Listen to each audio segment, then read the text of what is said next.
Hi, welcome to Beholding Out for a Hero, where the sidetrack is the main track. If you're a fan of D&D, Dungeons & Dragons, you're in the right place to listen to some amusing hijinks. If you're not a fan of D&D, you're still in the right place to listen to some amusing hijinks. We hope you enjoy the very first episode of our very first podcast. Thanks for listening! Go ahead and introduce yourself.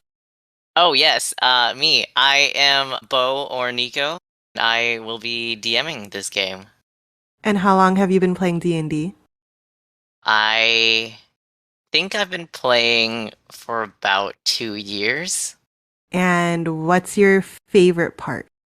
I love to get into world building way too much.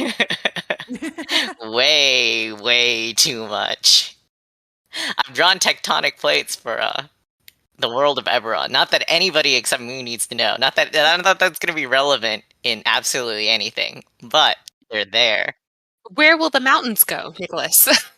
Exactly. Where will the mountains go? Where will new mountains form? I have to know. Where's going to be earthquakes? Hi, I'm Elaine. I am going to be playing Kitty, I'm a gnome, right? I'm a gnome artificer who thinks she's a human, just a very tiny human. Already getting into character. I started playing tabletop RPGs about... when did we do our first roll for shoes? 4 years ago, maybe? But we didn't start playing D&D until like the start of the pandemic. So 2 years ago? Nice. And what is your favorite part of D&D? Ooh, I like all of it, to be fair. Like, I really like the logistics of things, but I really like just trying to throw in some chaos and just seeing where it takes, where the story goes from there. Hi, I'm Raina. I'm going to be playing Jem. She's an elf rogue, and she's just along for the ride, just like me. And how long have you been playing D&D? I am a COVID baby D&D player, so I started playing September of 2020. My favorite part, I love the storytelling. I love discovering a story as a group. It's all the fun of playing pretend when I was a kid, but with now as an adult with big brain ideas. So it's just a great time. My name's Ashley, and I'll be playing Miki, the tiefling bard. I almost said warlock, and that was wrong. I have been playing D&D since approximately 2019, if I remember correctly, but time has blurred, and time is a construct with no meaning. That's right, we did start before the pandemic. We did start before the pandemic. My bad. 3 years. 3 years of D&D. Put that in. Although my first campaign was really bad and lasted about 3 sessions. So Elaine, if you want to forget that one existed, that's also perfectly fine. No, I love the fact that I had to ask you for every NPC's name and you never had an NPC name ready. My favorite part about D&D is that I didn't think of an answer to this question myself, even though I've been asking everyone else. It's probably getting taken by surprise by every player. Whether or not I too am a player, because I am a very orderly person who doesn't like chaos, and that is not what this campaign is going to be. And that's not how anyone plays D&D. So it always takes me by surprise. Eberron is a D&D setting that takes a high fantasy world and incorporates new technologies, powered by magical means. Magic in this world is quite common, and is used by many for everyday tasks. Before the beginning of this campaign, there was a 100-year war that spanned the entire continent. Then, 4 years ago, there was a nationwide magical catastrophe, killing almost everything in its bound, and warping the land itself. This started a ceasefire between the remaining nations and talks of peace. 2 years ago, the Treaty of Thronehold was signed. There is now peace across the entire continent of Corvair, but it is tentative. The magical catastrophe remains like a nuclear fallout zone, warping the lands and anything that enters, in a way that defies what one would normally expect. For the rest of the continent, though, life had readjusted to a new normal. Technological advances like the lightning rails developed by House Orion have been developed for peacetime usage. These lightning rails enable normal citizens to travel quickly and efficiently across the continent and link all major cities. One train in particular is about to depart from the station in the nation of Breland, going from its capital, Rote, to the metropolis Sharn. And in this one particular train car sits a purple tiefling, waiting to begin her journey. We're starting off our campaign in Rote. We are in a train car, in the dining car, starting off with Miki. Miki had just completed a previous job and split with the party she had been working with, and is now traveling alone back to Sharn, getting a late lunch in the dining car of this train. The way the dining car is situated, you have the entrance from the passenger area to when you enter in from that entrance, there's going to be long picnic table-like benches running both on the left and the right, all the way down to the bar end of the dining car. And beyond that is what looks like crew-only, probably kitchen area. You can't see beyond the door, though. There's currently, the dining car is currently fairly empty since it is about 1 o'clock. Most people have cleared out. There is the half-elf younger bartender, and there is also 2 middle-aged halflings that are seated closer to the passenger entrance of the car, finishing up their meal. You said halflings? Halflings, yes. I'm attempting to take notes, which is very out of character for me. I'm attempting not to take notes, which is out of character for me. Okay, this isn't going to go well. Someone else also has to take notes. I'm taking notes, don't worry. I take good notes, unless it doesn't matter. I rely on Elaine to take notes for me when I'm DMing, so I know what happened last session. I take notes very, very vigorously, although how much I share with everyone else is very dependent on your history rolls. This campaign, I'm trying to only take notes on what Kitty would remember. Nice. Oh, that's a good way to do it. Yeah. I usually put an asterisk next to things that my character doesn't know. Mm. I've never taken notes before, so I guess that's a good rule of thumb to go by. In this mostly empty dining car, where is Miki and what is she doing? Alright, so Miki is up by the bar. He's probably chatted with the half-elf bartender every so often, has maybe a small antipasto plate, not a lot of food, just a teeny tiny bit, and 1 martini glass in hand that she is attempting to hold fancily, in the palm or between 2 fingers or whatever. I don't know, I don't drink martinis. But she's kind of off balance with the sway of the train, so every so often just some of it slides over the side. And before I forget, Miki is a purple tiefling with long white hair and black horns that curl backwards like ram horns.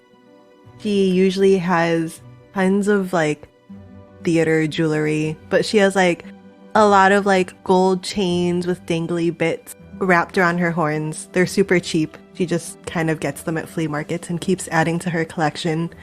Her eyes are also white. And I haven't thought of any more physical details about my character. But yeah, so she's talking to the half-elf bartender. Alrighty. The half-elf bartender is polite, but not particularly personable. Just making small talk. As you are enjoying your relatively peaceful late lunch, the doors from the passenger car burst open, and in walks Elaine. Can you describe your character? Yeah, so these are swinging doors, not a sliding door, right? Either way, you slam it feels open. Wrong in a train. So it's a swinging door, I'll say. It should be a sliding door. It's probably a sliding door. You can make it swing. I'm not going to stop you. If you knock it off the hinges, it could swing. Well, if it's a sliding door, then your attention gets drawn to the door because you hear a thud as somebody attempts to kick the door open, and then there's a pause, and then it slides open, and you see about a 3'5" tiny figure wearing a very gaudy pink frilly poofy dress. The top body part is just all sequins. The bottom is made up of like layers on layers on layers of different shades of pink lace that makes it poof out to like 2 or 3 times her actual size. She's wearing like a sequined pink hat that's offset on the side of her head. And on her back, she's wearing a pink backpack that has ears and a tail. And she is walking forward towards the bar with determination and is shoving anything that is potentially in her way out of the way. So if there's people, if there's carts, if there's like tables that are in her path to the bar, she is just shoving them aside if she can. And then she shouts at the bartender, "We need 10 rounds over here, please!" The bartender looks up at this entrance and nods as he prepares the 10 rounds that was requested. Oh my god. Oh, I also forgot. She's got bright pink hair. It's a messy mop. Blue eyes. Her face got freckles across the nose bridge. It's about all you would see at the moment. Yep. And quickly after this entrance comes a more dramatic entrance of Reyna. Could you introduce your character? So you see a 6-foot-tall high elf, white hair that's half-shaved head, so the white hair is flipped over onto one side, and she's wearing this gaudy, larger than quinceañera dress that has like a full hoop skirt. It's green silk and velvet with very fine gold embellishments, and the train, you can't even see where it ends behind her yet. Lots of ruffles, lots of finer detail, kind of bell sleeves, similar to sort of kimono sleeves. And she comes in, she has one of the first things you notice, though, aside from the green abomination that she's wearing, are the 3 deep scars across her face, claw marks, stretching from the right temple down to the left jaw, as if she was struck by some sort of animal. This high elf makes quite the entrance as her dress nearly swallows one of the halfling that you brush past due to its sheer size. Oh, sorry. And just kind of hip checks them out of the way.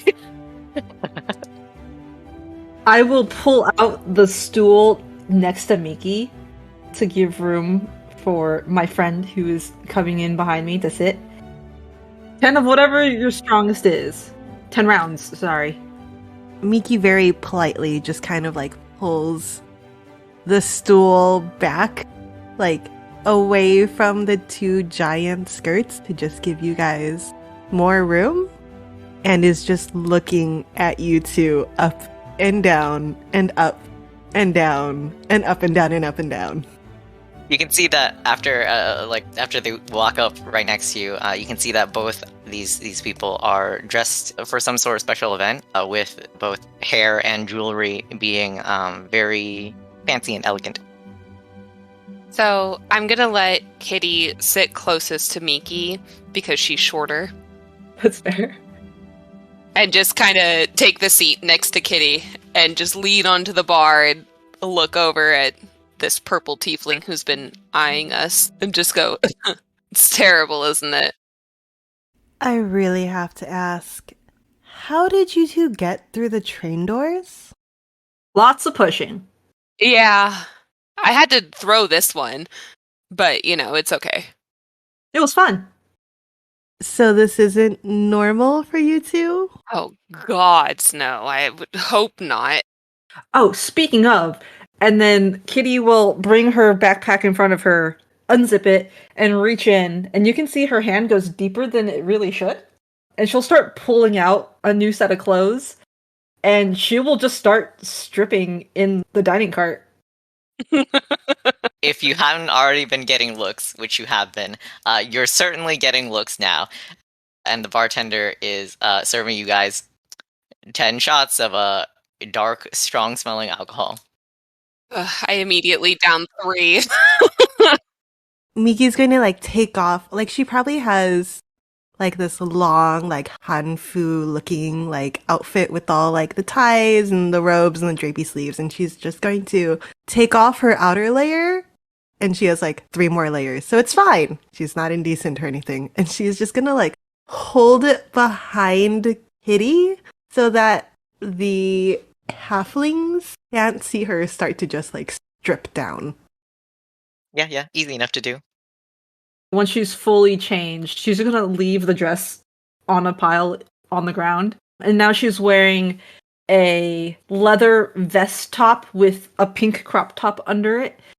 And like black short shorts that have leather straps just everywhere. And you can see the boots that she was originally wearing and is still wearing are just like leather, a little above ankle high boots that have a really thick sole and look a little chunky in the back.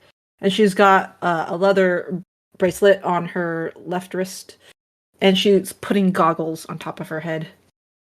You have the right idea, kid. Does she also take off any of her jewelry? Oh yeah, like everything that she had originally on, she just like the little hat, any of the earrings or rings or whatever necklaces she had on, she just like tossed it all on the ground, and she's now just adorning what I just described. Do you mind if I ask you some questions? Go for it. Are you going to keep any of that jewelry? Kitty will look at Jem. Jem will look at Kitty. You want it? I mean, well, okay. Here's the thing. We're broke. So maybe we should hold on to it until we can pawn it. Good idea. Just until we, get settled back in Sharn. I don't even have 5 copper to my name right now. Yeah, let's hold on to it. Sorry, they're not for sale. Until later. The bartender pipes up. It's unfortunate that you don't have 5 copper because these drinks cost 2 gold. It's okay, I can pay it.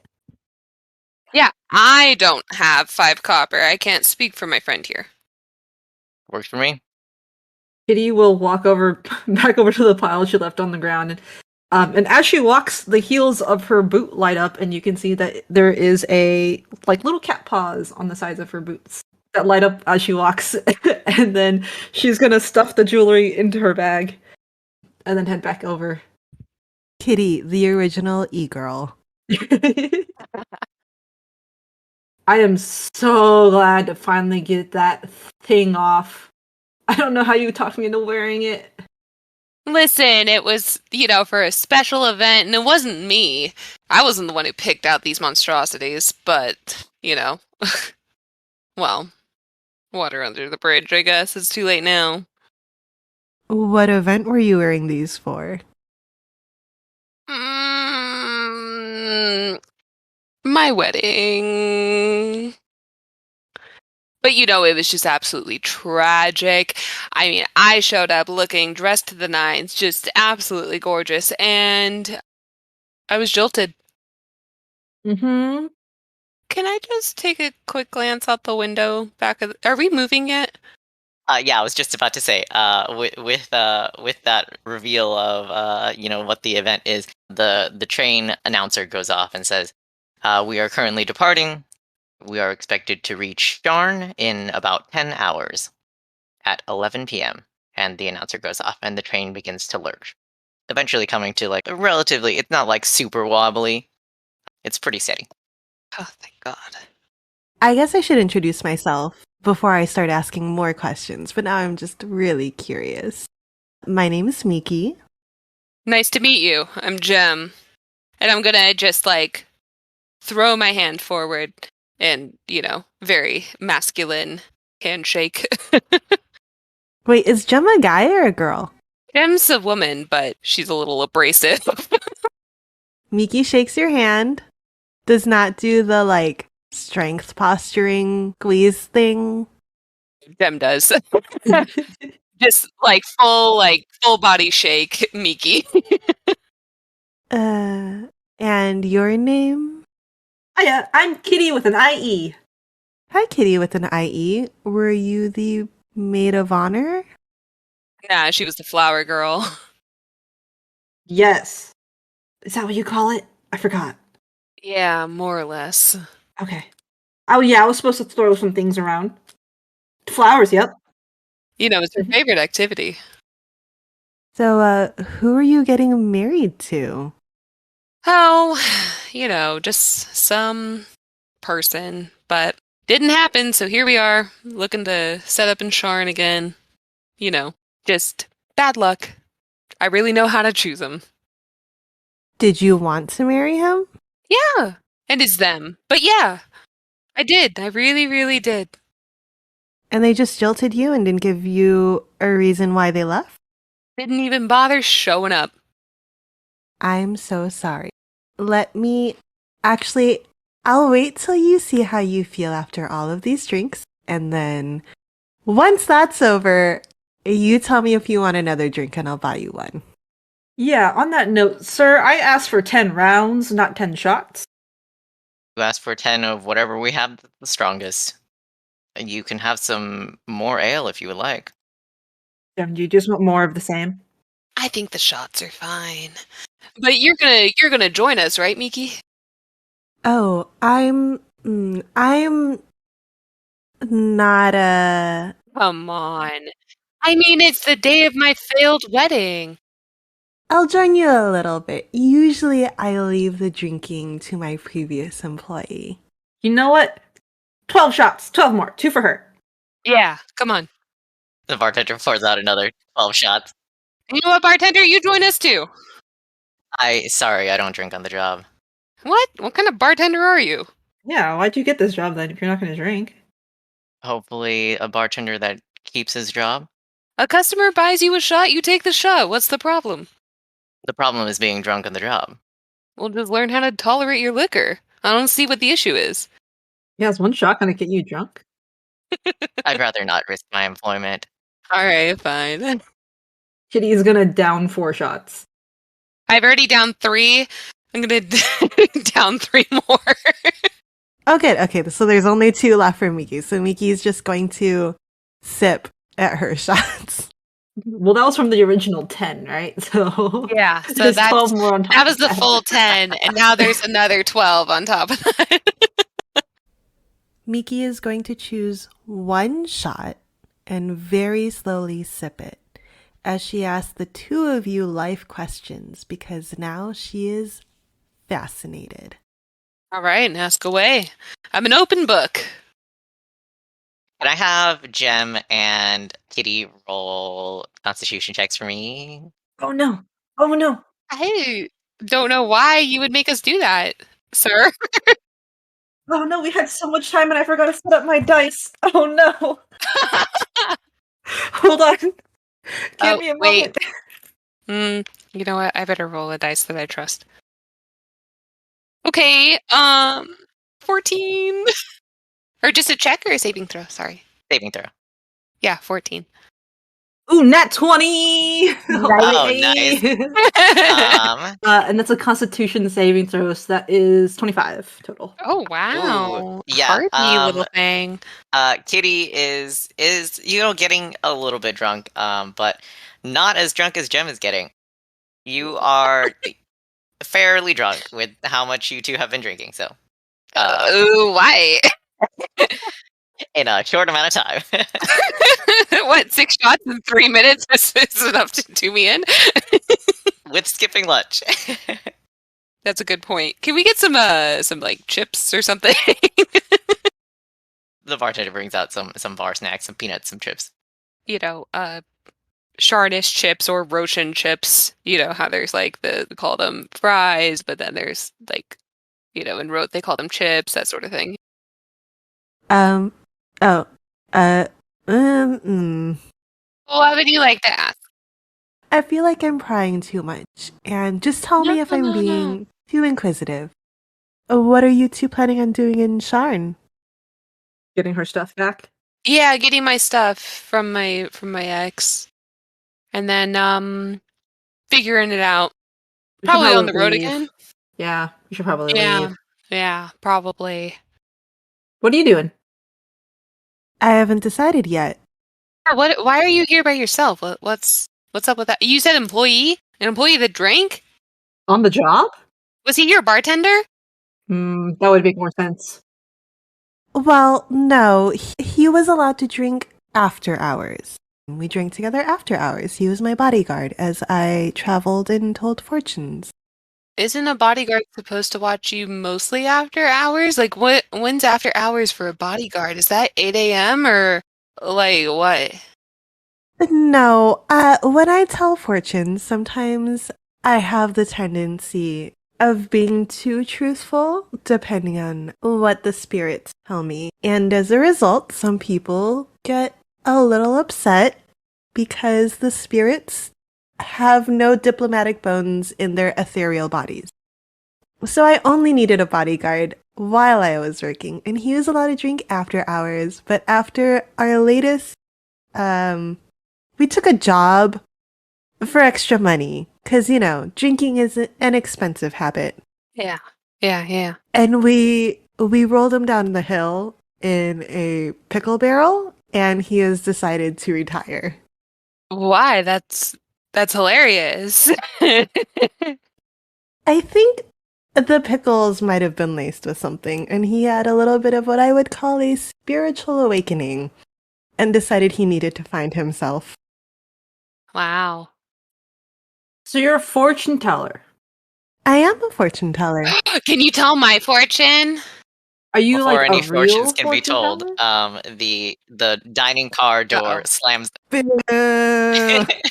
slams open once more, as you see a middle-aged human man walk in, with a pompous-looking mustache that's gelled out like sideways, like really, really wide.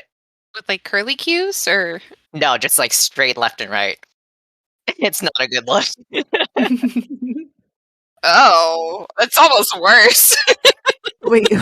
Do they extend past the sides of his face? Like into thin air? Oh. Just barely. Yeah, just barely like wider than his face. Oh my god, he has cat whiskers. And he's dressed in what seems like finely made clothes, albeit a little gaudy. And he was adorned with various expensive looking jewelry and accessories as he walks in, seemingly furious with his walking stick. He shouts from the very end of the dining car as soon as he walks in, "I demand to speak to the chef!" And looking past you guys and looking at the bartender. When he gets about halfway, he's still angrily fuming as he's walking. What kind of meal do they serve here? Where is the chef? I must speak to him immediately." And the bartender, when he's about halfway, calls back out to him. "I apologize, but the chef is out on break currently." How far into the train car does he get before he runs into Jem's skirt? Like, probably about halfway, and when he gets to that point, he's just gonna start walking on it. Oh no! I'm gonna just tug my skirts back. Make a general strength roll. Oh, as an elf, strength is my strong suit. I'm real buff, y'all. Okay, 18. Oh, nice. Yeah, that adequately pulls the fabric from right out under him, and he slips and falls, sputtering angrily. "Keep your dress out of the walkways!" I'm gonna walk over and like Yakuza crouch next to him and just go, "Don't walk on my skirt." "You don't own this train car. Who do you think you are?" Do you own it? "I could." Oh. And he stands up, looking you in the eye, despite having just tripped, hat a little sideways, and clothes a little ruffled, stares you down. "Get out of my way." I'm just gonna start fixing his clothes for him. How tall is he, by the way? Something I don't write down frequently is the height of all of my NPCs. You really should. And here And the age. here is where I learn. The exact height and the exact age is apparently something you guys are fascinated with. What color is his eyes and his hair and his mustache? I didn't write that down either. Does he have hair or is it like combed over? Yes, he has. Now that you're closer to him, you can see that his hair is gelled back and slightly upwards. You can see it partially under his hat. His hair is Like a pompadour or like a mohawk? more like a pompadour. Okay. And his hair is a dark. Is it a top hat? No, it's a like a floppy, like, Oh, a trilby. I don't know what a trilby is, but yes, I'm assuming. Like the more refined fedora, right? No, like, you know those hats, those like vaguely medieval hats that are like you take a circle of fabric and you sew it to a band. Oh. Hold on. Okay, so You it's like, mean like, wait, what? Like a veil? no, it's like We're gonna play 20 questions just with this guy's hat. Like a William Shakespeare hat? probably. It's now that I realize that I don't know my hats. Yeah, sure. It's Really, Shakespeare a hat? hold on. It's one of these ones. One of these ones. Or is it more like a Robin Hood hat?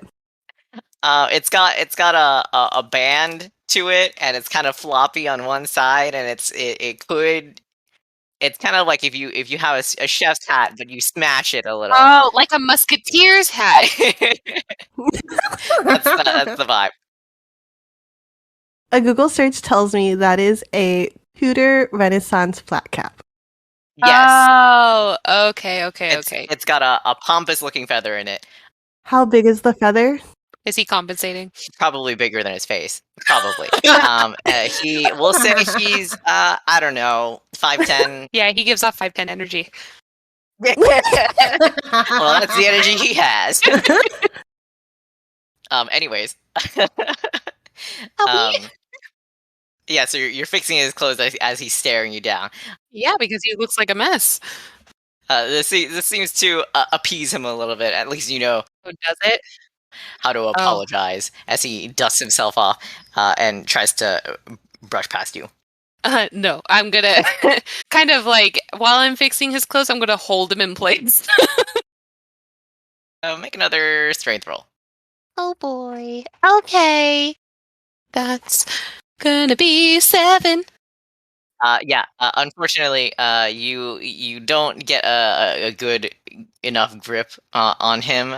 These poofy sleeves that he's wearing, they're not actually where his arms are, and you don't actually get a hold of him before he Oh no, his little T-Rex arms. like shoulders past you a little bit Okay. as he's walking to the bar.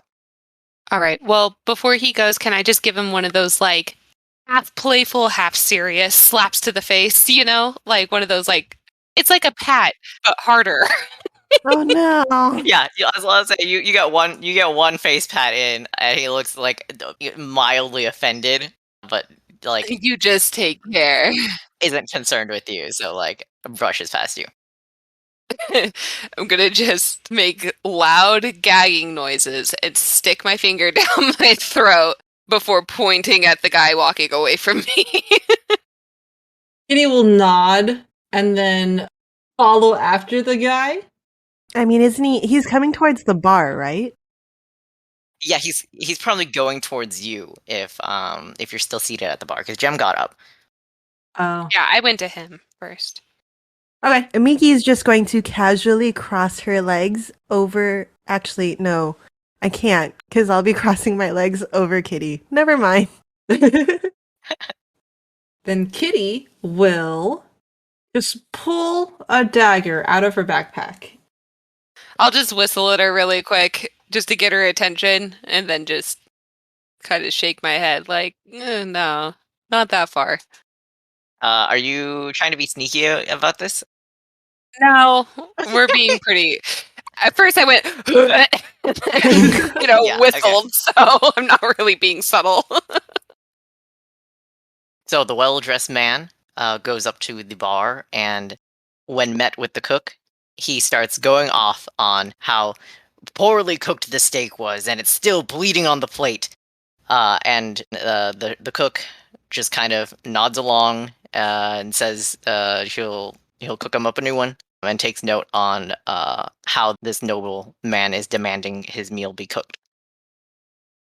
After he takes his order, he goes back to the kitchen to prepare that meal, and the nobleman turns to the rest of the party.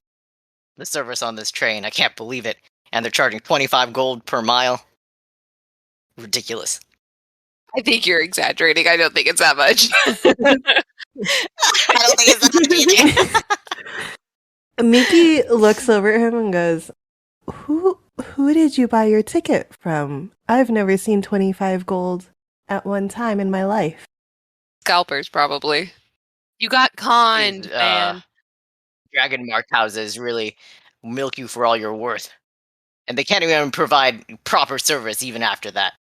So wait, who do you get your ticket from? Did you buy it at a ticket booth?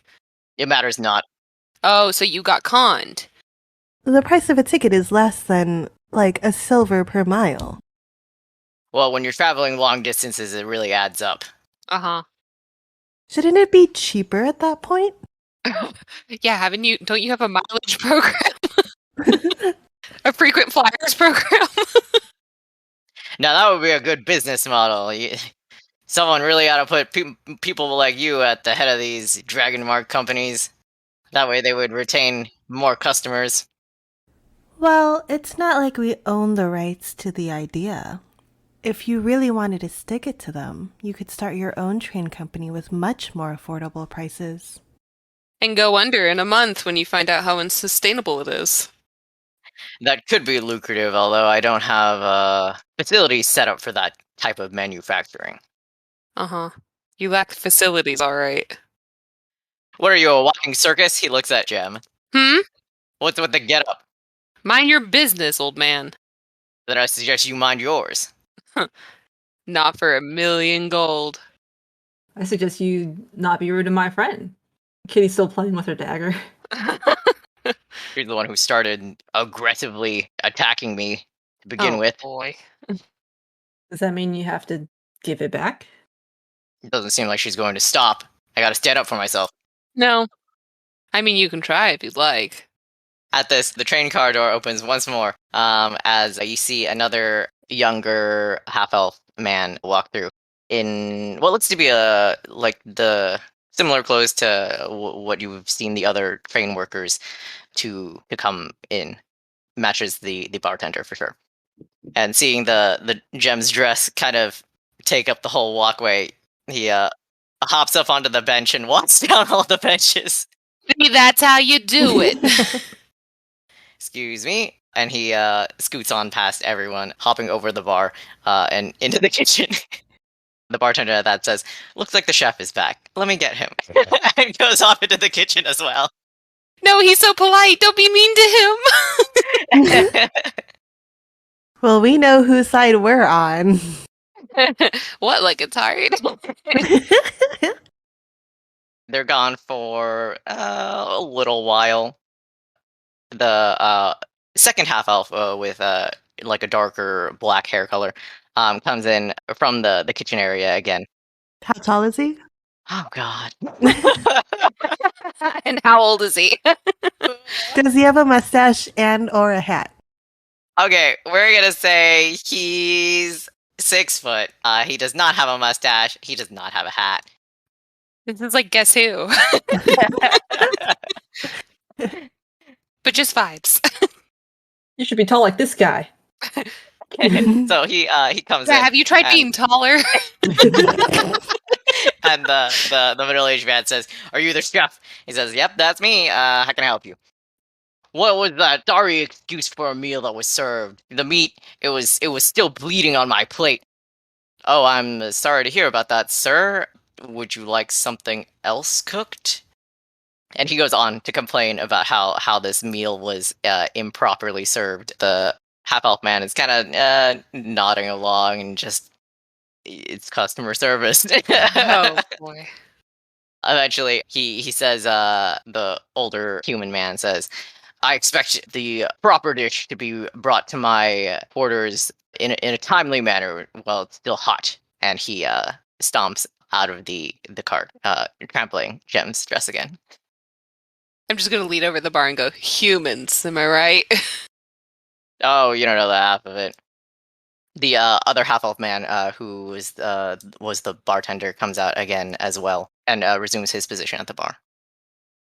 Can we buy the chef a drink? Bartender gives the chef like a look And the chef says, yeah, you can buy the chef a drink. And starts grabbing things from the bar and pouring it for himself.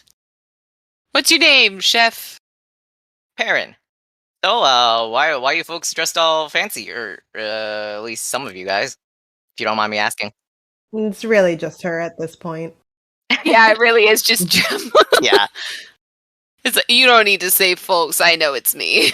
No, I just didn't want to point fingers, but yeah, it's kind of just you. No, point away. Wedding, jilted at the altar, running home to Sharn to get my things. Ooh. My condolences. Mine too. Miki's gonna lean over to Kitty and be like, she did actually want to get married? He's gonna look at Jem, and look at Miki, and look at Jem, and look at Miki. Sure. Do I see this? Yeah, probably. Sure. What? You wanted to get married, yeah? Yeah. Sure. I mean, that's kind of why people have weddings, right? Oh, was that the question? Oh, yeah. Yeah. Mhm. Yeah. I wanted to. Sure. Right. Of course. Yeah. Oh shit, I gotta cook that asshole another meal. I'll be back. Nah, let him wait. Let him sweat it out. It won't be too long. Okay. And he disappears into the kitchen. Him? Yeah. I need to know for my notes. So are you ever gonna take your wedding dress off? Oh, I would, but I actually don't have any other clothes. I told you should stuff it in my backpack. I know, but I didn't think about it because, I wasn't expecting our exit. Yeah. I have another set of clothes if you'd like to borrow them. But I am considerably shorter than you. A crop top is better than this. I mean, not as considerably as Kitty. Miki pulls out like another Hanfu set, and it's just it will end at your knees. Yeah. Yeah, I wonder if physique-wise it would work. Oh, how the tables have turned. How tall is Miki? Miki is 5'2". Jem's And 6 even. Yeah, Jem's a lot taller. Yeah, so it will end at her knees. And it will technically tie, but there'll be boobs. Hanfu tends to fit pretty loosely, so you probably could still get into it. Yeah, alright. We'll give it a shot. Maybe I'm not wearing it properly. Roll for structural integrity of clothes. Yeah. Should I? Should I roll a constitution check for the clothing? Nah, it's fine. You can change out of clothes. I'm not going to make you roll for that. Oh, okay. Thank you. You're a lot nicer than I am. Though upon mention of of changing clothes, the bartender motions to the side of the car and says, "There's a bathroom, but I don't think your dress will fit." Yeah, what about the kitchen? I suppose you could do that. All right. Can I this is going to be a tall order, but can I hurdle over the bar? Go ahead and make a dexterity check. At least a dexterity. or acrobatics. Either one. There's the same. 7. You make it over. You drag every single shot glass that's on the counter with you. You know what? But I'm also tipsy. You make it over fine. You just you pull so much off of the counters that the bartender just kind of stares you with this I've been working way too long stare. Doesn't say anything though. You should have stopped me when you saw a drunk girl going up over the bar. This is truly above my pay grade as he goes to clean up the glass. Oh no. Jem has turned into that customer. Did Jem knock over any of the 12 shots that we still haven't touched yet? Probably a good half of them. Miki's gonna grab another one. You want more? In good time. Right. Gem, it's probably going to be very difficult for you to pull your entire dress into the kitchen. So if you can just like shut the door on the train of your dress as you get like most of it through. You know what? If it's destroyed, so be it. The kitchen is, as you expect, a kitchen. You do see the chef who is in there cooking up the meal as specified. And you, a little further down, you see... Go ahead and roll a perception check. Okay. Perception. Ooh, my perception's good. Okay, that's 16. Nice. So you see further down beyond the kitchen, there's like a little partition that's currently open that you see what seems to be like a crew sleeping area, some crew belongings. And you also see what looks to be a large mechanical steel cat, kind of in the shape of like a jaguar size, that's just laying down in the back. So a big old cat, you said? Yeah, a mechanical cat. And upon coming in, the cook looks up and says, "Can I help you with something?" Don't worry about me. I'm just getting out of this. And I'm just gonna try and start. I don't even know how this dress works. Are there buttons? Is there a zipper? How advanced are we talking here? Is it just a slip-on? Roll just a straight d20 for me. Just a straight D20. Oh no, Nicholas, what are you gonna make me do? It's a natural one! Oh, no. After a few moments, you realize you have no clue how to get this dress off. You had like 6 people help you into it. You don't fucking know where this dress starts. You don't even know what closures are on this dress. It's that type of dress. I like to think I'm probably like halfway through pulling it down to my hips when I realize I can't go any further. No, not with a nat one. You didn't even get that far. You're like Oh reaching boy. around your back, like trying to feel for like any sort of like closure. You can't find a zipper. You can't find buttons. You can't find anything. Oh my god, I'm just gonna stand there like a sad drunk girl and just go, Kitty. I hear it. Are you like screaming for Kitty? She whimpers first, and then full on balls.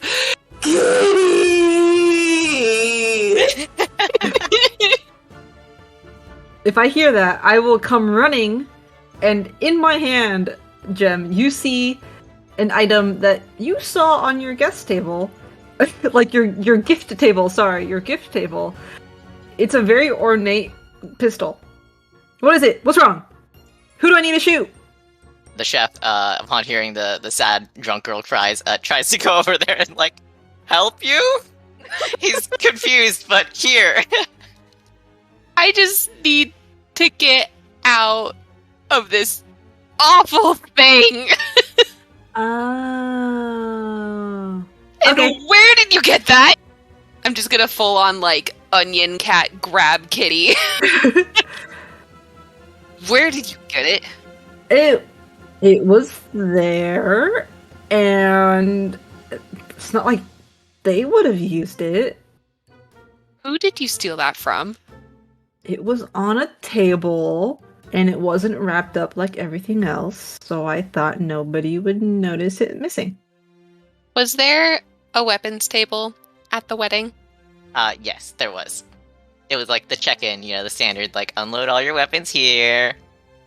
You Listen, stole that? listen, you know I've been trying to make this for such a long time. Kitty! They wouldn't notice it's gone. I mean, we left such a mess when we... Yes, they will! You know who these people are! But They're gonna notice! we're planning on leaving anyways. We're just going to go in, get your stuff, and head out. It's not like they're going to notice before we have the chance to dip. Depends on who it belonged to. The cook, who's still standing around awkwardly, and says, "Yeah, she actually has a point. Some people are able to track things, like specific objects, from very far away." Yeah, but this wasn't on the weapons table. It was on the gift table. Are there any magic users in the group? You would know that for sure there are. You don't know who. Uh-oh. Listen, it was a gift to you anyways, and you're not... Was it on the gift table or was it on the weapons check-in? It was on the gift table. Everything else was like in a box with a bow. You swear to me? Yeah. Pinky promise? I'm gonna stick out my pinky. 2 pinkies. 2 pinky promise? Double pinky promise? I will wrap her 1 pinky with both of my pinkies. I swear, Kitty. It was on the gift table. Okay, alright. It's too late now. If someone asks for it back, you need to give it back. I don't know who that belongs to. Unless I do. Do I know who it belongs to? No, you do not know who it belongs to. Okay, thank God. It's plausible to you that it could have been a gift because you don't recognize this specific weapon. Okay. Well, that's at least a little better that I don't immediately recognize it. I'll just spend a couple nights studying it so I can make my own, and then if they want it back, they can have it back, okay? Okay, if it was on the gift table, then you can keep it. That's fine. Okay. Sorry to freak out. It's okay. No, I mean... You know, you... Yeah, I get it. Yeah. My, uncle-in-law, if you could call him that, potential, probable uncle-in-law, if it belonged to him, we would have been done. But it didn't belong to him. So, who cares? I will take my dagger back out and just cut open the dress. Yeah, you know what? Let's just trash this thing. It's not worth it. You want to keep your jewelry, though, right? Yeah, I want to pawn it. Open the backpack back up. I'll just put all my jewelry in the backpack. Max, I'm sorry. How long before we get back to Sharn? Like 7 hours? 8 hours? Yeah. It was 10 hours from when you left. I'll see what I can figure out, if I can figure out what was missing with all my prototypes, and then I can put it back when we get your stuff. Is that better? I mean, you know what? If no one asks for it, it's yours. Okay. Just don't get attached, in case someone does ask for it. It's like a kitten. Fine. You say so. I'm just saying. It could get ugly. Uglier than it's probably gonna be if they find us? You know... Hey, Perrin? Yeah. Can I have another drink? Sure, but I don't serve the alcohol. That's I don't care. It could be cooking wine, just anything. Alrighty. I don't want to think about all that. he pulls out some cooking wine and serves it to you. It's awful. Yeah, it's cooking wine. There's at least 4 more shots outside. Yeah, okay. I'm just gonna... Once we tear this dress to shreds... Can I just... Is there a window? Or a door or anything? Probably there would be a window in the dining car, multiple windows in the dining car, although they're like small. Like you would really have to work at throwing this dress out the window that way if you want. Yeah. Well, a door, a window, anything. I just want to get rid of this thing. Yeah, you could work on stuffing bits and pieces through the window. All right, I'm gonna. I have 1 dagger on my person, correct? Yes, I believe so. I'm just gonna also rip it up into smaller shreds once it's off of me. Just sit on the floor in the kitchen and just like rip it to smithereens.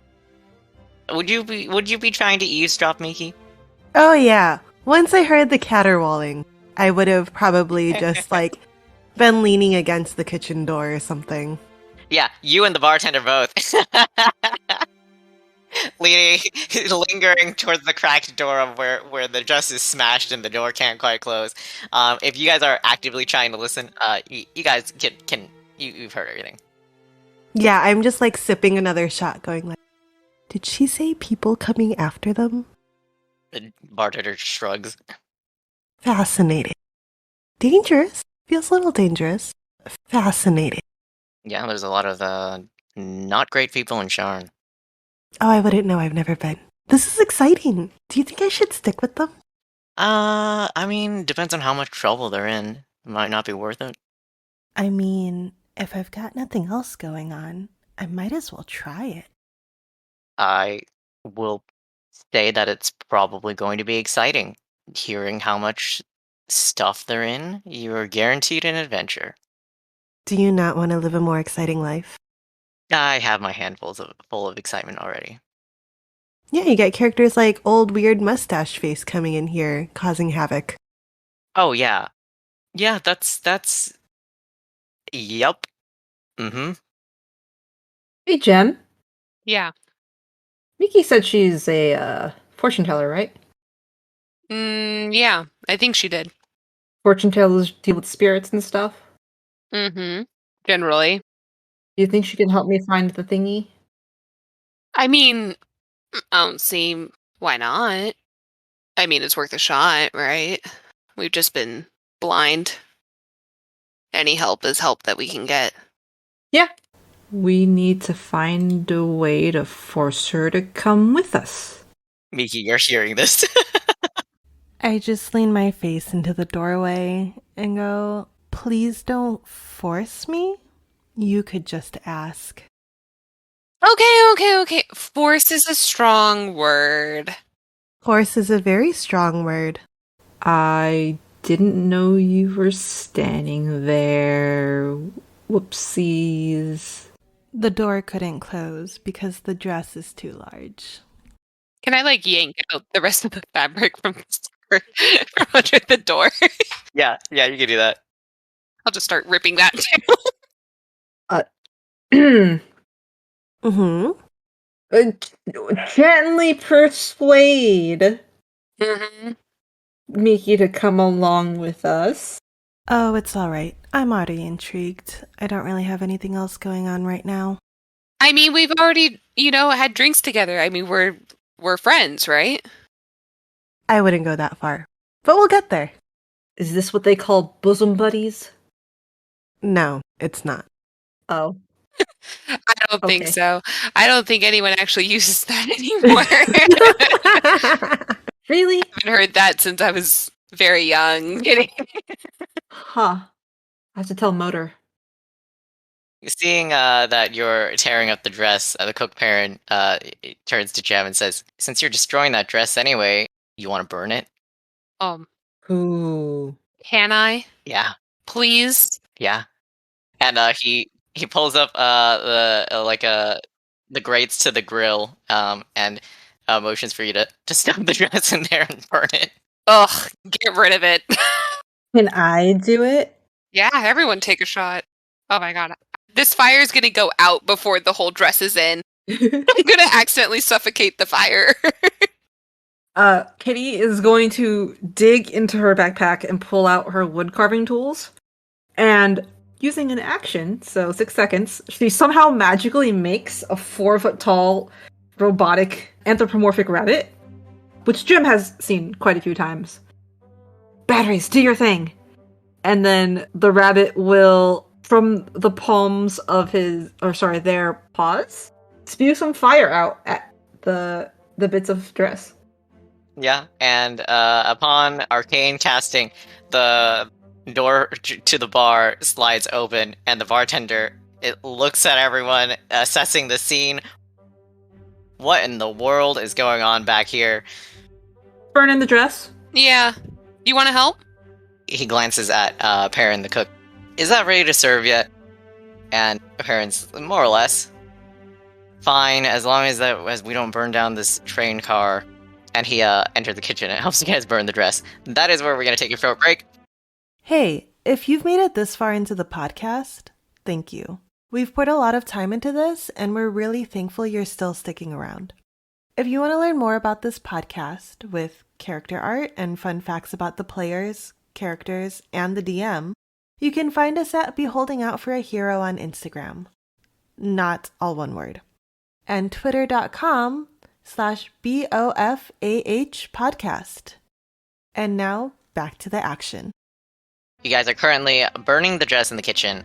Mid-dress burn, the cook says that he has to go serve the pompous dude his meal and shuffles off. The bartender helps you burn the rest of your business. Yeah, good. Good riddance. Can we introduce ourselves to the bartender who has been nameless this whole time? Sure. Yeah, you can. Hello. You introduce yourselves to the bartender, and the bartender introduces himself as Illidan. After a bit of talking, the cook does come back and starts to talk to Illidan, the bartender, in a different language. What languages do you guys know? Common, Elvish, Infernal, Corey, Thieves' Cant.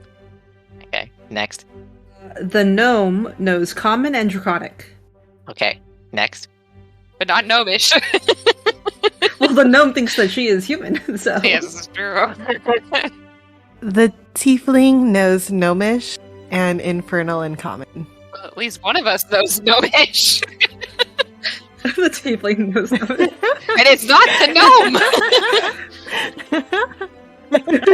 Well, it's in a language none of you guys recognize. And they go back and forth in that language for a little bit. What kind of body language are they giving off while they talk? Go ahead and roll a insight check. Oh, Miki's first roll, right? Ooh. Yeah, don't tell the dice. It's not gonna go well. It's her first roll. Ooh. That was a good roll. There was gumption to it. That was a 9. Uh-oh. The bartender Illidan seems to maintain a fairly neutral tone throughout the whole thing, and is a little bit hard to read. But the cook seems a little bit annoyed, maybe? Also, I know Kitty doesn't know the language to, like, understand it, but would she know just like, oh, this sounds like it's giant or something like that? Because you hang out next to a bunch of weirdos, I'm gonna say you're not particularly familiar with this language enough to recognize it on sight. Because I hang out with weirdos, I don't know the language. Yes. That's fair. Did I try? I'm a little less weird. Gem... Not by much, but... Yeah, you can try. They're not speaking Elvish. They're not speaking Elvish? The half-elves are not speaking Elvish? My god, who are these losers? Yeah, the half-elves are not speaking Elvish. Gem the racist? Alright, pot getting the kettle black. The gnome can't speak gnomish. Hey, she thinks she's human. Come on. What was I rolling? Intelligence. Just straight intelligence. 14. Okay.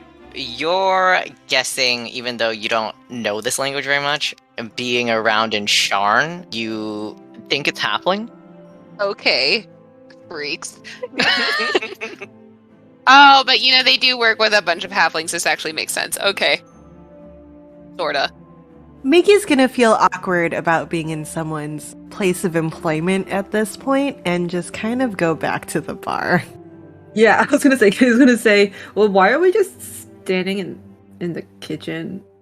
Yeah, is the dress properly burned? Like, it's gone, it's out of my life, I don't have to worry about it anymore? Yeah, the dress is properly burned. Good.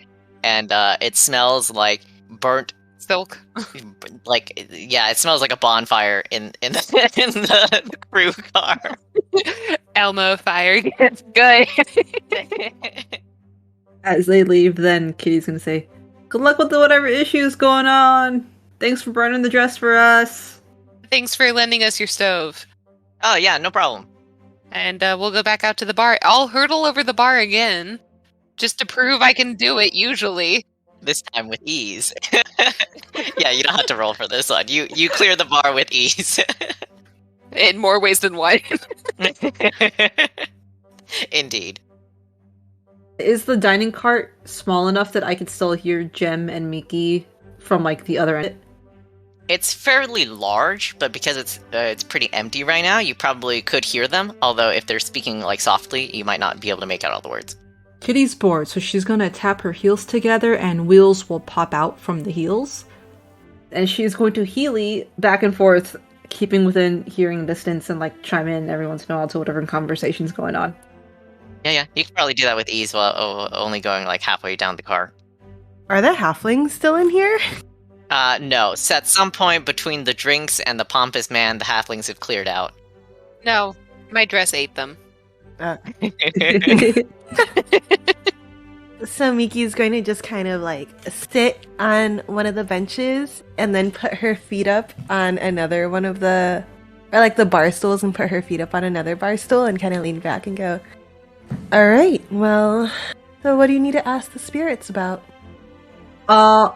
Yeah, so Doc asked me to find something that speaks to the spirit of all lizard folk.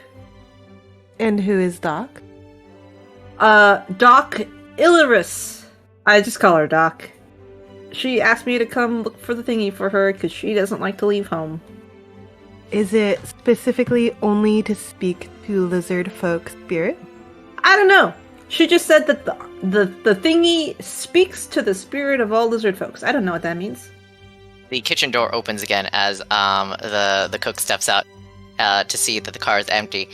Says, the car is empty, and goes to Kitty and says, hey, there's no good way to ask this, but you steal things, right? Yeah. Great. How do you feel about stealing things again? It's not stealing if we need it more. Yeah, it's true. How were you able to tell that she steals things just by looking? Oh, no. Oh, I stole this gun. It wasn't looking. It was listening. Yeah, was it? Yeah, Oh, I must have missed that part. You what? Oh, yeah. It's a long story. Well, okay, I borrowed the gun from the gift table. It was gonna go to Gemma anyways, so it's mine. Yeah, I mean, I was not super thrilled, but it's okay, because as she says, it was gonna be a gift, At least it wasn't from the check-in table, so we're fine. That's all that matters here. The bartender comes out again and says something in halfling again, which goes ignored. The cook is still looking at Kitty. So, I don't know, do you want to steal something on this train? Sure. I mean, I can't say with confidence that we need it more, but I can tell you it will be a good thing. For you? Or in general? In general. What do we get out of it? I'm guessing money. Okay. Do we keep it? I was hoping to split it. I mean, if you want in, split it. How many of us are here? 5 ways? So why should we split it? Are you helping us steal it? Yeah. Oh. Why would I not be helping you steal it? Well, I don't know. You just seemed like kind of a stick to the sidelines kind of guy. I think it just, the uniform gives that impression. Okay. No, it was also the general air. Yeah. No, that was the bartender. Are we not talking to the bartender? No, the cook. The bartender who is lingering. No, this is the cook. The bartender who is lingering in the area doesn't say anything. He's just standing back. Are we splitting it with him as well? Oh yeah, he's in on it for sure. And he kind of gives the cook a look that he can't see, but the cook is like absolutely ignoring him. Is he really in on it? No, yeah, for sure. Insight check. Inside check.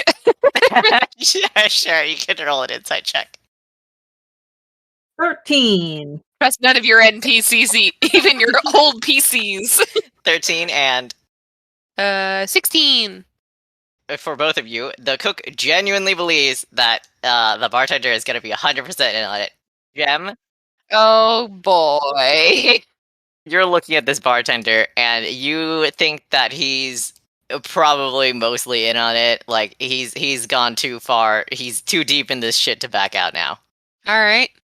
Miki wants to ask Perrin, what is your two's relationship? Oh, we're twins. You don't see it? And they don't look very alike. As you're looking between the two of them, yes, they are both half elves, but Perrin is probably like significantly taller than Illidan and has dark hair, while Illidan is blonde. At the risk of sounding racist, No. Not even a little bit. That's okay. We get that a lot. Are they actually twins? Can I tell? You want to like roll an insight check or like a, I don't know, like Yeah. yeah, sure, go ahead. Genetic insight. Well, that's a 4. They could be hippos for all I know. You believe them? They say they're twins. They're twins. What do you need us to take? And from who? So, you know the guy that came in here and was like, "Oh, you cooked my steak badly." We're stealing from him, and what we're taking All right, I'm down. is, well, you can take anything except for the 2 big things that are probably too big to take anyways. We're setting those guys free. Sorry, what? People? He's got people locked up in his... What? Oh, no. They're animals, I guess. Yeah, you can call them animals. You can call them animals. But he's kind of a poacher, I guess. And he's transporting a lot of like, well, he's transporting 2 animals on this train to Sharn, and well, he's a piece of shit who treats them like shit. So like, they should go back into the wild, you know? So our job is taking anything except for those 2, and you will deal with those 2? Yeah, that's the idea. And the bartender pipes up. The loot and the money would be split 5 ways. Our request is that the animals go free. Okay. What kind of animals? Yeah, are they like native to the area? Like, how do you know letting them free is going to work out in the long term? Well, I mean, it's better than a cage, right? I mean, I guess. Are they apex predators? Uh, What if you kill a whole ecosystem? Or what if we let them out and they just die to a basilisk or something? Yeah, or like they get swooped up by an eagle or something. What if they can't eat the vegetation around? What if they kill a whole town of gnomes? okay, well, I don't think they're gonna do that, but You sure? probably. Are they apex predators? All right, so what are they? Just tell us what they are. Okay. So we got one thing that I think is it's a lion with wings, I think. Oh boy. And then the other one I am pretty sure is either a dragon or a really big lizard. Oh boy. Lizards don't belong in cages. I see what you're talking about now. Yeah, right? What I'm hearing is 2 apex predators. I would like to know about the laws in Sharn or in Breland and whether or not poaching and selling of exotic wildlife is illegal. Is there like a wild game feed situation where they like, it's like farm raised hippogriffs and dragons? Miki, you've lived in Breland for a little bit. Go ahead and roll a history roll. Okay. History. I'm not a smart cookie. Oh, that's a natural 20. Hey. Plus Jack of all trades for a 21. Nice. Okay, perfect. You would know through your experience with your found family that exotic animals are allowed in Breland, but it typically is very expensive to get the licensing for that, and every time you have to transport them over, if you're transporting them by train, again, it can be legal but very expensive. And like if you're crossing country borders out of Breland, that is another thing entirely.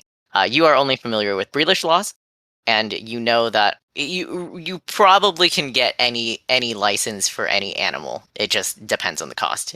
You had probably not dealt with any of that paperwork personally, though you know that there is a legal way to do it. That's why he's paying 25 gold per mile. Oh.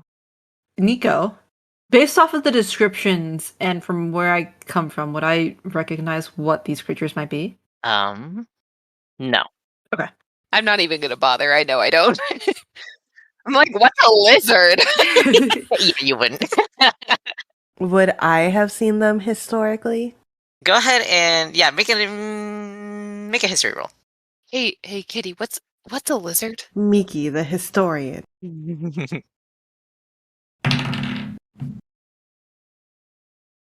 That is a 12. You have heard talk about a lion with wings, although your people never particularly had one.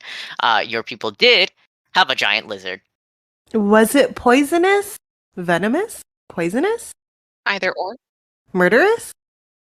No, it was just a really big lizard. It did tricks like akin to like having an elephant. You know, like it understands you, and you can train it to do tricks. How fucking big was this lizard? Big, like 15 feet long around, maybe longer plus like tail bits, but like 15 feet long, 10 feet wide. Big lizard. That's larger than my room in my apartment. Big lizard. Yeah, big lizard. To be fair, it was like probably a Okay. fairly short lizard, but like area wise took up a lot of space. At a ratio of 2 width to 3 length, that's a fat lizard. Maybe a little bit smaller. I don't know lizard proportions. Maybe I'm not measuring the tail. Either way, it's a big lizard. And Jim asked Kitty what a lizard was, right? Yes. I told you about Aunt Carly, right? Yeah. Oh, okay. Yeah. Okay. Yeah. Yeah. Got it. All right. In a cage? Yeah, that's what I said. Yeah, that's not good. They walk like us, they talk like us, and you're gonna put them in a cage? Yeah, that's just kind of rude. Ugh. Did Miki's historical lizard talk and walk like a humanoid? No, it did not. It did not speak any languages to your knowledge, and it certainly did not walk like a human. It walked like a lizard. Miki is so confused. Wait, but Kitty, how do we know, like, because there's your Aunt Carly, but then what if this one's like your Aunt Carly, but not totally like your Aunt Carly, Like, lacks the sentience. You know what I mean? Oh. Huh. Well, if it's pre-intelligence, Aunt Carly, we should still let them free because what if they then become intelligent like Aunt Carly? Then they don't want to be in a cage. Yeah, what I'm worried about is that, they're gonna, like, be like, you locked me up, and, kill everyone on board. Yeah, then we let them go and they're like, "Oh, you saved me. Yay. Thank you so much. I owe you my life." Perrin pipes up at that and says, "Yeah, we haven't been able to speak to the lizard, but the lion seems to like us. So there is that." Ooh. Okay. All right. And where are these being kept? They're like towards the end of the train, in one of the cargo carts. Oh, they're not like with the dude? No. Well, that's a little bit easier. We would have to split up then, right? One goes to the guy's carriage? Room? What do you call it? Bar? Bar? Lot? Compartment. Apartment? Quarters. On a train? Compartment. Oh, Compartment. or quarters. Quarters. To steal stuff, and then the other people will go to the cargo hold for the animals, creatures. What's the appropriate way of saying that in D&D terms? Creatures? Beasts? Creatures. Bees? Creatures. It'd be creatures. Okay. So, thing is, since our stop and row, Fancy Pants McGee does know that people have been in and out of that cargo cart when they're not supposed to. So, since our stop and row, security measures have been upped, and I don't really know what that means. Of course. When you say people, do you particularly just mean yourself? Yeah, more or less. You're an employee. You're allowed back there, aren't you? Yeah. All right. So, who could go through there and not be suspected? Are we stopping for any water? Are we, is the train ever going to stop at all? Because we only have, 6 hours to do this? Yeah, something like that. Well, employees were, emphasis on were, allowed back there until recently. There had been an announcement to the crew at Rote that nobody is to be in or out if you're not escorting the dude. Is his stuff the only things in that cargo? Yeah, he rented that cart alone. Like he specifically rented the whole cart. So all of his belongings would be in there as well, most likely. I'm guessing so, unless he keeps like a lot of it on his person, but I don't think he does. Hmm. Hmm. We would probably want to do whatever we decide to do near the end of the trip. That way we can just dip real easily. What time of day is it right now? It is probably like 2, 3. In the afternoon? 3, 4-ish, because you talk for a little bit, burn the dress for a couple hours because it's a big dress. Oh, that's true. Yeah, it probably took a bit. Huh. Well, it would be close to nighttime. He's probably not going to fall asleep. So we would need something to get him out of the room so a group can go steal stuff. Oh, but we also have to make sure he's not packed up. No, we can just drug him. I'm the cook. I give him his food. I mean, yeah, this is true. Okay, that does make it considerably easier. Miki, do you know any disguising spells or sleep spells or anything like that? Are you magically inclined? 1 minute. Where's my character sheet? Yes. I am magically inclined. No, I can neither disguise myself nor put anyone to sleep. But I could temporarily make someone blind or deaf. Okay. That could work. A little terrifying for the person. And the bartender speaks up. Alternatively, since we know he's in his room right now, we could just bar the room door so he can't leave. I thought we needed to get into his room to steal his stuff. Yeah. I was under the impression that most of his belongings were in the cargo cart. Oh, I thought. Okay. Could we go into his room and steal his soul? Hmm. I mean, listen, we could, and I'm so down, but I don't think he has one. So, That's fair. All right. I can make at least one person go blind for a small amount of time. Do either of you, and Kitty will point at Perrin and Illidan, have the ability to make one of us look like Toothpick Man? Illidan says, I can't make somebody else look like a Toothpick Man, but I can make myself look different. okay. All right. That's a start. Yeah, we just need one person to look like him. Yeah. It'd be weird if there were like 3 of us. Yeah. And if you have extra uniforms in the back, we can just dress up like, staff and just escort you on. Be like, yep, this is normal. Alrighty, who's going to keep an eye on said Toothpick Man? Well, I mean, you said you could drug him, right? Put him to sleep? Okay. I guess we're gonna go with that. We could drug him and throw him off. I can also possibly make someone invisible. But it's a real slap and dash effort. Actually, let's not. You might not actually become invisible. Do you con people? Is that what you do? I mean, you can't even guarantee that someone turns invisible? What's going on there? Well, it's dependent on the spirit that's currently with me. Some spirits aren't interested in invisibility. Some spirits just want to teleport people or hurt people. It's very much not under my control. Ooh, that sounds fun. That does sound like spirits for what I know and what I remember. So, okay, I buy it.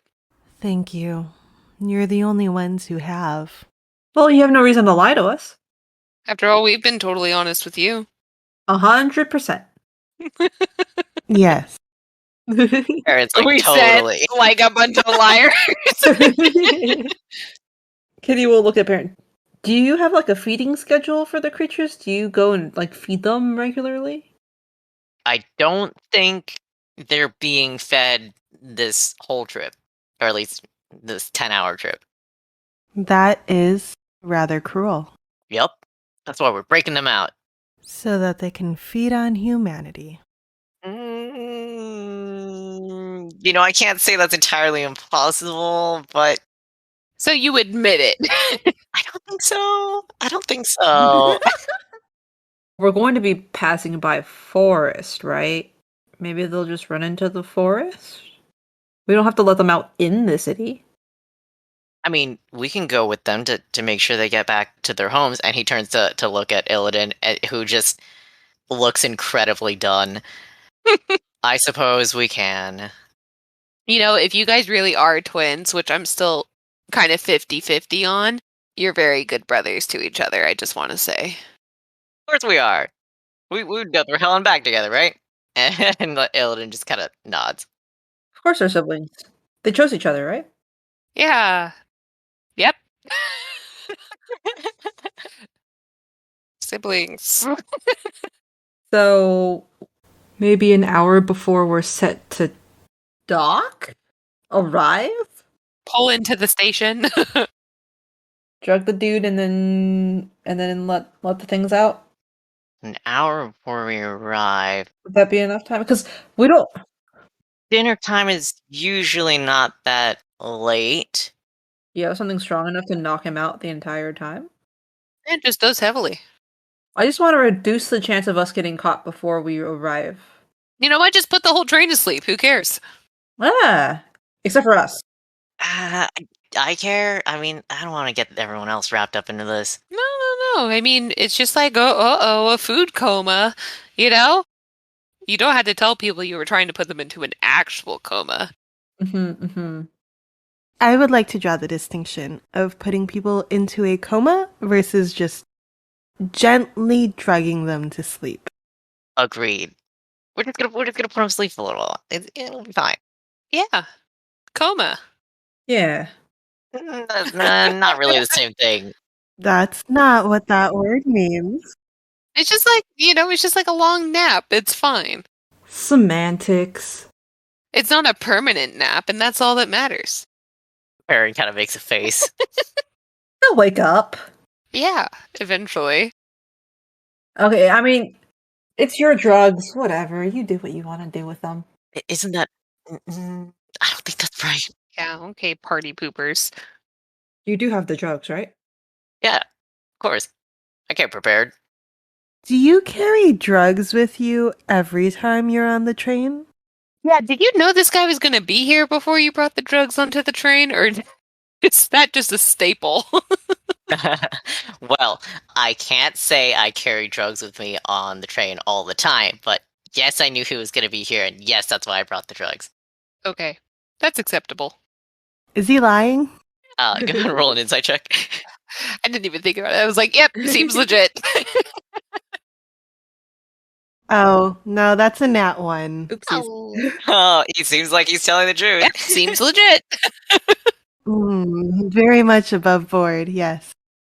You mean you don't do this often? I mean, it's your loss. Yeah. It's the best way to take care of problem customers. Well, I mean, you feed people and you give people drinks. Why not? And they do just trust you inherently. I'm actually technically not a cook. What? Technically. I just like cooking. Huh. Then what are you? A traveler, I guess you could say? So what, you just put on someone's staff uniform and just hopped into the kitchen? Like, what's going on here? Yeah, we bribed the kitchen staff. Oh, you're not real employees. Oh, yeah, of course not. Why are we robbing the train for real employees? That's exactly the reason why you should be robbing the train. It only made it more believable. Nah. No, I think this makes more sense now. You could have opened with that, Yeah. Oops. Oh, is that why he was complaining about the food? Oh, are you bad at it? Excuse me, I am a great cook. Just because you like doing something doesn't mean you're good at it. I mean, okay, listen. This man wants his steak extremely well done. Which is like, at that point, you might as well eat a rock or like a shoe. It's gonna have the same texture. Oh, so Oh, he has no no. taste. Ugh. Yeah, I mean, Kitty here, she loves her meat raw. How dare they eat meat that tough? Kitty says as she pulls out a piece of jerky from her pocket and just starts like chewing on it. Yeah, right? I just don't understand. Probably also dips his chicken into like applesauce or something. Ugh. I'm sure he would. Anyways, so you guys want to try to have him out at around 10-ish? Should we give ourselves 2 hours? I think giving ourselves a little more time might be better because I don't want to get caught up in. Why don't we just settle for a healthy 90 minutes? Yeah, I could agree with that. Right in the middle. My fear is if we set up too late that we're gonna get caught up in Sharn authorities, and I don't want to do that again. Mm. Yeah. Neither do we. I don't want anybody to be alerted before we actually get to Sharn because we don't have anywhere to go. Yeah, that was kind of my issue too. It's like 2 full hours, that's a lot of time. We'll need probably 30 minutes tops. It's not like we're jumping off the train, right? I mean, Well, you two can jump off the train if you want. If you want to go play, princess or whatever and go have this animal sing to you in the woods, I mean, that's your choice. But we're not jumping off the train. Isn't the train moving like super fast? Like super fast. yeah, Yeah. it moves pretty fast. hmm Good luck with that one. But you see, the animals have wings, or one of them does. Why do you think it would let you write it? Your personality is dazzling, but not that dazzling. I was hoping. Oh boy. I think we need to save this boy from himself. Illidan pipes up at that. That's what I'm here for. How long does it take for your drug to kick in? Well, usually 10, 15 minutes. Pretty fast acting. All right, so you'll give it to him 100 minutes before we arrive, and then once he's knocked out, we will go. Yeah, sounds good. And it'll knock most people out for a solid hour. Sometimes more if they're not the best constitution. If it's only gonna knock him out for an hour, we have to do it for the hour.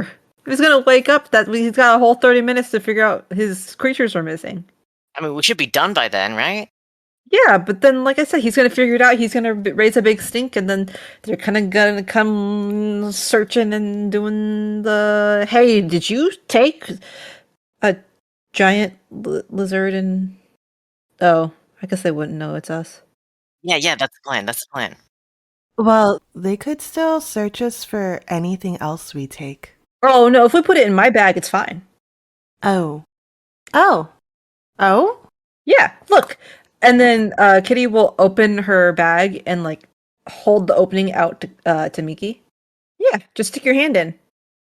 When you look at the bag, it looks like a regular bag, but when you put your hand in, it looks like an empty bag. I have not decided to put my hand in yet. It looks like an empty, regular bag. Okay. Watch this. And I'm gonna reach in and I'm gonna grab a rock. Yeah, and Jem reaches her arm in, and like when her hand passes through the opening of the bag, it looks like it just vanishes.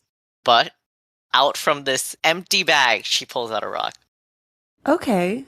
Yeah, looks empty, right? I don't know what the rock was supposed to prove. Oh, it just shows that we can actually have stuff in here, but if they're like, open your bag, let me look inside, then they see nothing. I see. Okay. And if they do reach in, they're most likely gonna grab a rock. Okay. It's like a 1 in 4 chance. Or some jerky. Or some jerky. Why are there so many rocks in your bag? Oh, it's my rock collection. Kitty's nice enough to hold it for me. Yeah. Here, you want to see? Sure. I'm gonna pass her the rock. Is it a nice rock? Isn't it a nice rock? I think it's a nice rock. What does the rock look like? So this rock looks like a piece of obsidian, Hmm. but it's kind of cut in half, and then down the middle there's this beautiful red vein of like raw ruby through the middle of it. If you're so down on money, why haven't you pawned your rock? These rocks mean more to me than my life does. I would never sell these rocks. I see. And Mickey will gingerly hand back the rock. Anytime you want to see one, just let me know. If I drop this, I'm fucking dead. Nah, because that means I'll just have 2 rocks, even if it breaks. Anything we could fit into this opening, we can put in my bag. I'll toss the rock back in. I'm with Kitty. If the drug only knocks them out for 2 hours, 1 hour. 1 hour, Yeah. excuse me, it gives him an hour to discover that his animals and his things are missing. Okay, but hear me out, because I had an idea for that. Mm-hmm. He kind of, after I like fixed him up a little bit, he looked a little less like ruffled about, my presence and, literally ripping my skirts out from underneath his feet and all that. So if I invite him to have dinner with me and our not chef friend here serves him food that knocks him out and I'm there when he knocks out, I could easily sneak back in and be there when he wakes up and just go, oh my gosh, like, are you feeling okay? Like, you were kind of feverish. I was really worried about you. Make him feel good about himself and make him think that someone in the world actually loves him, because obviously that's a very rare thing for this man. Did he have a wedding ring on his finger? A man like him probably doesn't care. Could you roll a d20 for me? Oh, God. Just a straight d20. That's a 2. No, he does not. Okay. He did have some rings, although none of them stood out. They look like those like huge big ass rings that have like the big gem on them. Uh-huh. That's me. Yeah, like a couple of those, but none of them stood out to you as like, oh, look, a wedding ring. Okay. Just kind of like pompous, rich 1%er rings. Yeah, like look at how big of a gem I could put on my finger, sort of thing. Yeah. I'm right here. But yeah, it could work. And it could not work. My concern with that is that although that might work, you would have some association eh, when things went down. So when he does notice that something is off, he will recall the events for the day, and that would trace back to you. What if I also just drug myself then?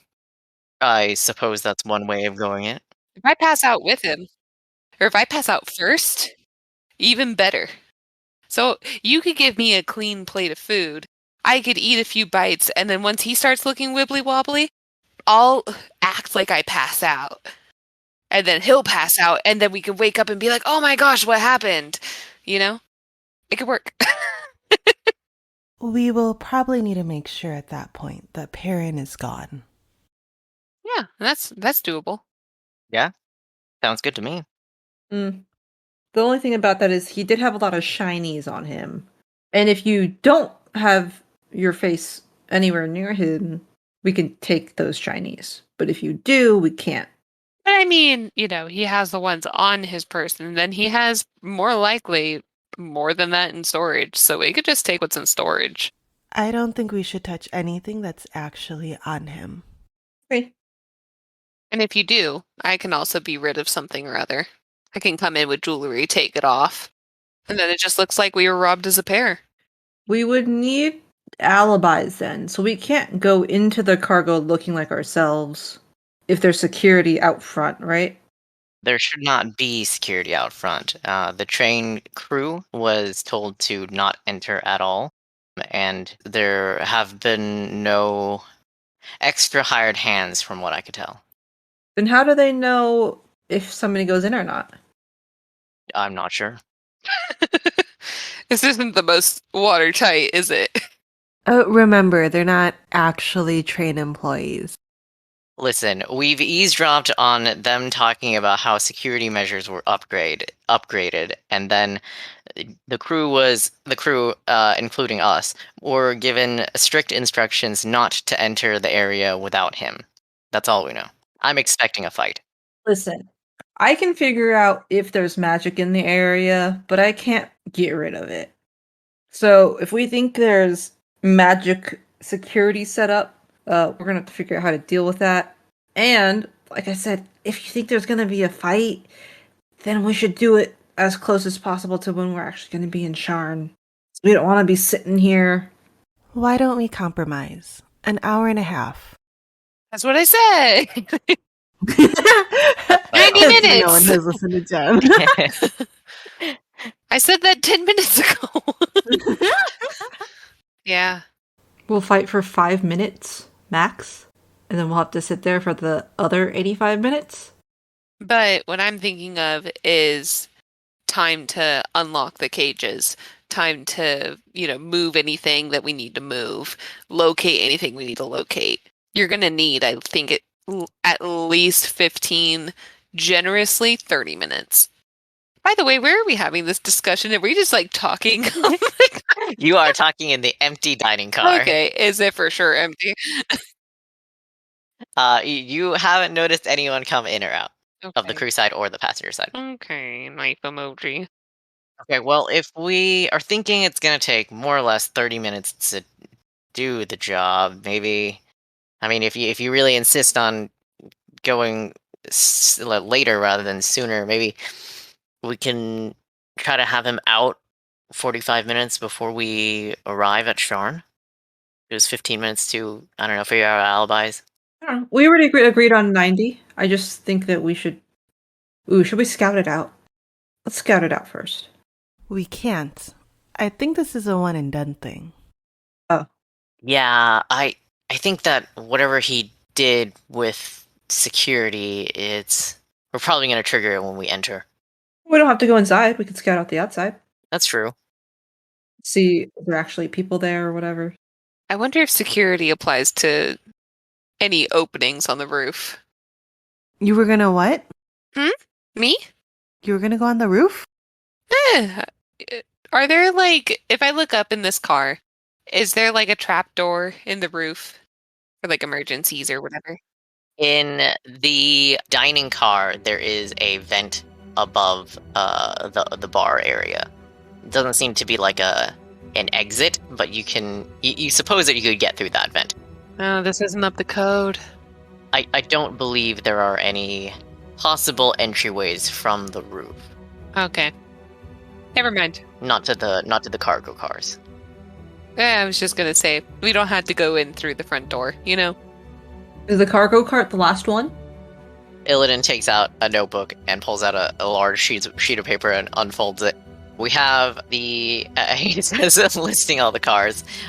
Towards the end, that's where we're looking at. There's 2 first-class cars, and then his storage unit, followed by another storage unit that's unrelated.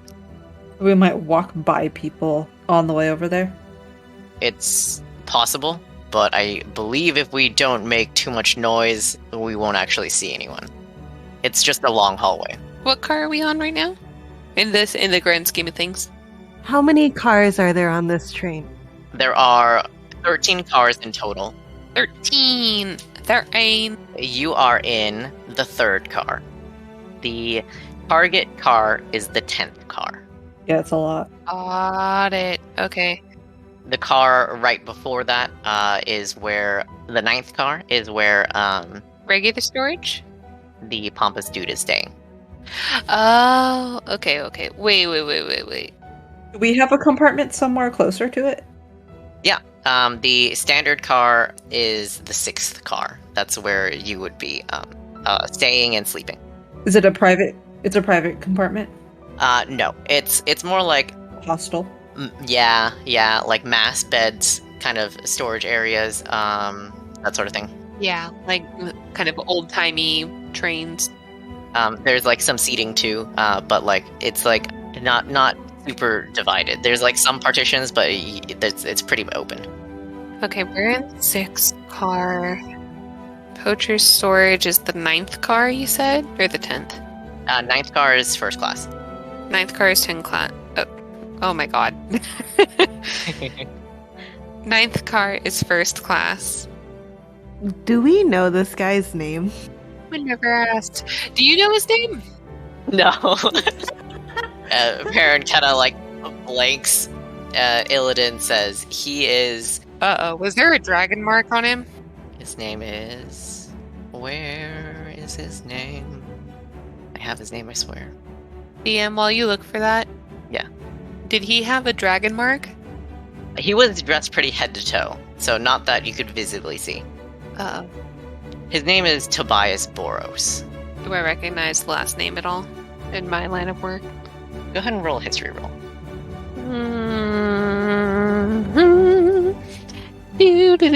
That's not going to be good. 10. 10? No, you don't recognize that name. Okay. All right, so one more time. We're in the 6th car. I thought we're in the 3rd car. Yes. Poacher storage. No, we're in the 3rd car. We're in the 3rd car. The tickets you paid for allow you into the 6th car. Yeah. Our rooms are in the 6th car. Dining Rooms is a strong word. equals whatever. Dining is the 3rd car. Yes. Poacher's storage is 10th. 10th car. First class to where he is staying is the 9th car. 1% car equals 9th. Economy class. 6th car. And what about the 11th, 12th, and 13th cars? 11th car is another storage for regular passengers, and also for the any house dragon marked goods. That is only to be accessed during loading and unloading. Anything that the passengers don't want to. It's basically checked luggage. you put it in there and then you pick it up later. 12 is crew quarters for going in the reverse direction, and 13th car is the reversed helm and crew quarters. Got it. Okay. Reverse. So they would be empty right now? To my knowledge, there is 2 people there. A second driver in case something goes grossly wrong, and the second in command. Again, in case anything goes grossly wrong. But they're not doing much. So then by that logic, the first car is the forward helm, and the second car is the forward crew quarters. Crew quarters and the kitchen. Wait, I thought there was a kitchen right here. No, this is the bar and the dining car. Okay, I think I just misunderstood. You guys have been going back and forth between these 2 cars. Got it. Okay.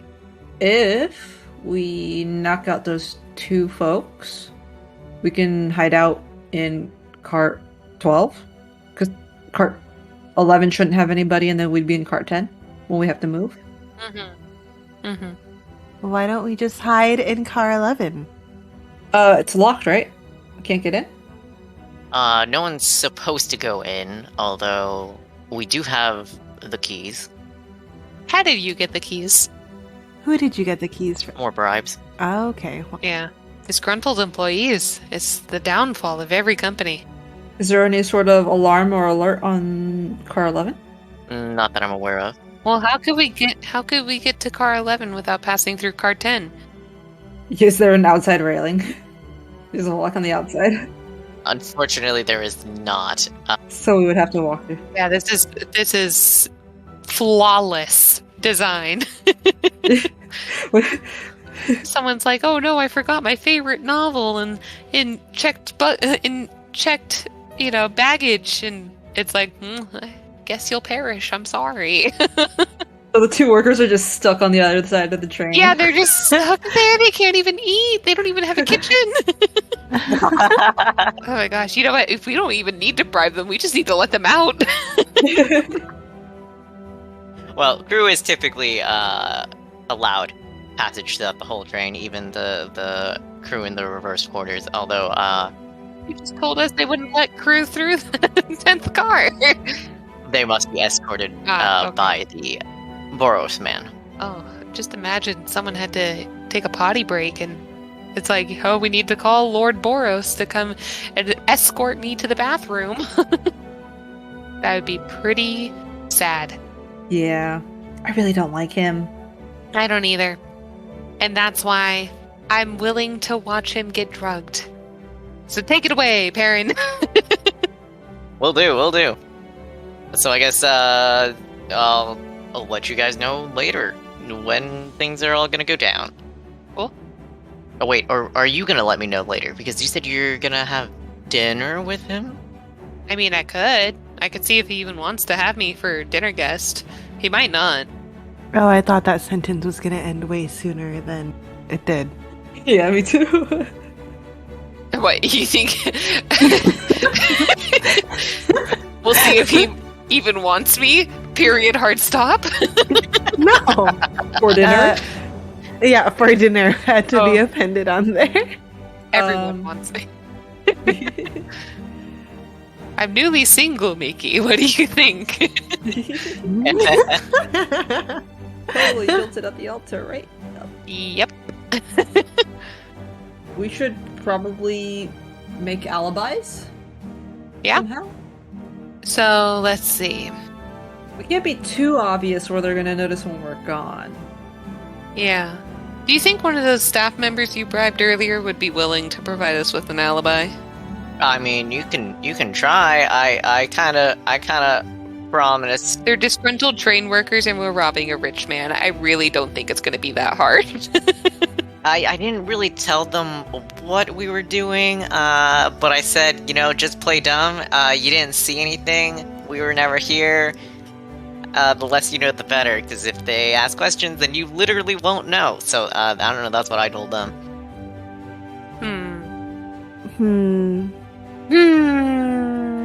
And with that, that's where we're gonna end tonight. Hey, you made it to the end of episode 1. Congratulations, but also thank you. You can find us at Instagram and Twitter at Beholding Out for a Hero on Instagram. Again, not all one word. And twitter.com/BOFAH podcast. We want to thank Wizards of the Coast for creating the framework of Dungeons & Dragons 5e that we're playing with, and Keith Baker for coming up with the world of Eberron that we're playing in. And also Elaine's dog Rudy for being our moral support. Beholding Out for a Hero releases bi-weekly, and you can find us mostly wherever podcasts are found. We can't guarantee we released it everywhere, but we did our best. We'll see you back here in 2 weeks for episode 2. See you then!